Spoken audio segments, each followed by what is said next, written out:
สบายดีจ้ะวันนี้เราจะมารีวิวHonda Wave 110 i Start มือคอมพิวเตอร์ดิจิตอลปี 2022 ตอนนี้เอกสารครบสุดเลยไปรถของบ้านเอกสารมีปุ่มเรื่องบัตรแข้งใบซื้อขายครบสุดสำหรับผู้ใดสนใจเนาะสนใจซื้อค่ายก็สามารถเข้ามาเบิ่งรถตัวจริงได้รถสภาพพร้อมใช้งานจากดีซีเดิมระบบไฟได้ทุกจุดเบรกหน้าล่างน้ำมันเครื่องเขาเช็คให้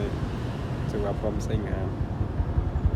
อะไรอยู่โรงพยาบาลก็สามารถเข้ามาเบิ่งรถตัวจริงได้หรือว่าสอบถามข้อมูลนำเอาได้เนาะทางเฟซหรือว่าแอปก็ได้เบอร์โทรมัน020 5458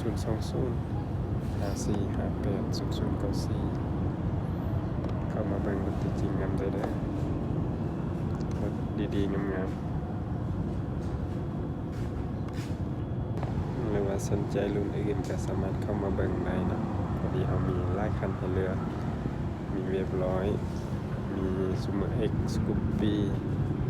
มี125เข้ามาเบิ่งนำได้หรือว่าสอบถามซื้อค่ายมีรถอยากค่ายก็สามารถเข้ามาขายนำได้หรือว่า